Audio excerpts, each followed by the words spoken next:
સુરતમાં કોથળામાંથી એક મહિલાની લાશ મળી આવી હતી। આ હત્યાનો ભેદ ગણતરીના કલાકોમાં જ પોલીસે ઉકેલી કાઢ્યો છે। સુરતના અમરોલી વિસ્તારમાં આવેલા કોસાડ આવાસ પાસે કોથળામાંથી મળી આવેલી 55 વર્ષીય હમીદા ખાતુનની હત્યાનો ભેદ ક્રાઇમ બ્રાન્ચે ગણતરીના કલાકોમાં જ ઉકેલી કાઢ્યો છે। પોલીસ તપાસમાં ચોંકાવનારો ખુલાસો થયો છે કે મૃતક હમીદા ખાતુનના નાના પુત્ર પરવેઝ અને તેની પુત્રવધુ શબાના વચ્ચે પ્રેમ સંબંધ હતો। ઘરમાં અવારનવાર થતા પૈસાના વિવાદ અને ઝઘડાથી કંટાળી અને આ બંનેએ હમીદા ખાતુનને રસ્તામાંથી હટાવવાનું કાવતરું ઘડ્યું હતું। ગત 10 માર્ચે ત્રણેય આરોપીએ ભેગા મળી હમીદા ખાતુનનું ગળું દબાવી હત્યા કરી હતી।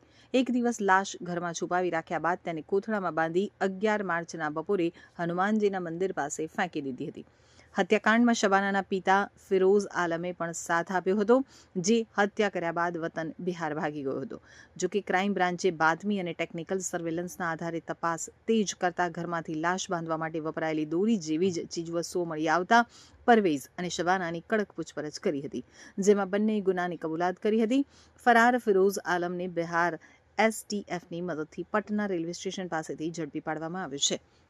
હાલ પોલીસે પુત્ર પરવેઝ, પુત્રવધુ શબાના અને તેના પિતા ફિરોઝની ધરપકડ કરી કાયદેસરની કાર્યવાહી હાથ ધરી છે।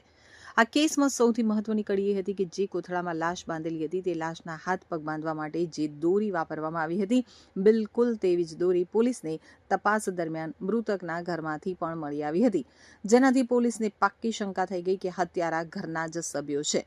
મૃતક હમીદા ખાતુનનો નાનો દીકરો પરવેઝ પોતે જ અમરોલી પોલીસ સ્ટેશનમાં એવી એન્ટ્રી કરાવી આવ્યો હતો કે તેની માતા બજારમાં કપડાં લેવા જવાનું કહી અને ગુમ થઈ ગયા છે। જ્યારે લાશ મળી ત્યારે પોલીસને તેના દીકરાની વર્તણૂક અને વાતો પર શંકા ગઈ। ક્રાઇમ બ્રાન્ચ અને અમરોલી પોલીસની ટીમે જ્યારે પરિવારના સભ્યોની પૂછપરછ શરૂ કરી ત્યારે તેમના નિવેદનોમાં વિરોધાભાસ જોવા મળ્યો હતો। શંકાસ્પદ હિલચાલને કારણે પોલીસે પરવેઝ અને તેના ભાભી શબાનાની ઘનિષ્ઠ પૂછપરછ કરી હતી, જેમાં તેઓ ભાંગી પડ્યા અને ગુનાની કબૂલાત કરી લીધી હતી। ગઈકાલે સવારે 11 વાગે અમરોલીના કોસાડ આવાસમાં H2 મંદિર હનુમાનજીના મંદિર પાસેથી એક કોથળામાંથી કર્મચારી જે સફાઈવાળા હતા એમને સવારે એક કોથળો મળ્યો, જે વજનમાં વધુ લાગતા જે ચેક કરતા અંદરથી એક ડેડ બોડી મળી આવેલી હતી અને હાથ પગ એક 50 થી 55 વર્ષની ઉંમરની લેડીના હાથ પગ બાંધેલા હાલતમાં મળી આવી હતી અને આ અનડિટેક્ટ મર્ડરનો ગુનો પ્રાથમિક દ્રષ્ટિએ લાગતો હતો। આ અનડિટેક્ટ ડેડ બોડી મળ્યા પછી ક્રાઇમ બ્રાન્ચની ટીમ, અમરોલી પોલીસની ટીમ, અલગ અલગ ટીમો કામે લાગેલી હતી। દરમિયાનમાં એક ઇન્ફોર્મેશન મળી કે આગલા દિવસે અમરોલી પોલીસ સ્ટેશનમાં એક 55 વર્ષની હમીદા ખાતુન નામની લેડી ઘરેથી કંઈ લેવા બજારમાં જાઉં છું એવું કહી અને ગુમ થયેલ છે। એ બાબતની જાણવા જોગ એન્ટ્રી, મિસિંગની એન્ટ્રી એમના દીકરા મોહમ્મદ પરવેઝે કરાયેલી હતી। વેરીફાઈ વધુ ડિટેલમાં ક્રાઇમ બ્રાન્ચની ટીમ દ્વારા અને અમરોલી પોલીસ સાથે રાખીને વધુ તપાસ કરતા પૂછપરછ દરમિયાન એમના ઘરના ફેમિલીના શંકાસ્પદ માણસો લાગી આવતા હતા અને ક્રાઇમ બ્રાન્ચમાં એક લીડ મળી હતી કે જે હાથ પગમાં દોરી બાંધેલી હતી એવી સેમ જે ચિંદી હતી એમના ઘરમાંથી પણ મળી આવી। એટલે એમના ઘરના લોકો આ મર્ડરમાં સંડોવાયેલ હોવાનું પ્રાથમિક દ્રષ્ટિએ લાગતા ક્રાઇમ બ્રાન્ચની બધા જ પોલીસ ઇન્સ્પેક્ટરો અને ટીમ દ્વારા એમના બંને દીકરાઓ બહુ બધાની ઘનિષ્ઠ પૂછપરછ કરતા નાનો દીકરો પરવેઝ, જેણે પોતાની મા ગુમ થયાની અમરોલી પોલીસ સ્ટેશનમાં જાણવાજોગ દાખલ કરેલી હતી, તે અને મોટા ભાઈ વસીમની પત્ની શબાના આ બંને આ મર્ડરમાં સંડોવાયેલા હોવાનું હતું। આ બંને વચ્ચે પ્રેમ સંબંધ પણ હતો। આ પ્રેમ સંબંધમાં એમના સાસુ ઘણીવાર એમને પૈસાની બાબતમાં મગજમારી કરતા હતા અને ઘરમાં ઝઘડાઓ થતા હતા। આ બંને એમના જે શબાનાના ફાધર છે ફિરોઝ આલમ, જે બિહાર સમસ્તીપુર રહે છે, એને બોલાવ્યા હતા।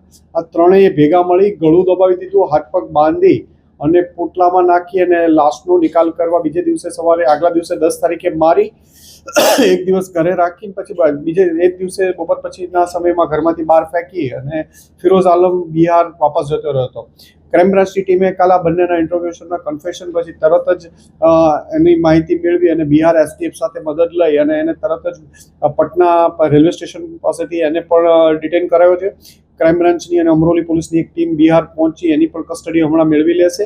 આમ આ ગુનાના 3 આરોપીઓ શબાના, જે મરનારની વહુ થતી હતી, એમનો નાનો દીકરો પરવેઝ અને એના શબાનાના ફાધર ફિરોઝ આલમ, 3 આ ગુનાના મુખ્ય આરોપી હતા। 3 પોલીસ કસ્ટડીમાં છે અને આ બાબતની આગળની તપાસ ચાલી રહી છે। એક એવું છે કે શબાના અને જે વસીમની વાઇફ શબાના છે, જેના મોટા દીકરા, અને પરવેશ જે નાનો દીકરો જે મર્ડરમાં સંડોવાયેલો, બંને વચ્ચે પ્રેમ સંબંધ હતા. એટલે મરનારની માને કદાચ ખબર પડી ગઈ હોય, આ બાબતના ઝઘડા થતા હોય એના કારણથી. અને બીજું એમના ફાધર ફિરોઝ આલમ અને જે મરનાર લેડી હમીદાબાનુ વચ્ચે પણ કોઈ સંબંધ હોવાનું અત્યારે લાગી આવ્યું છે અને પૂછપરછ પોલીસની ચાલુ છે.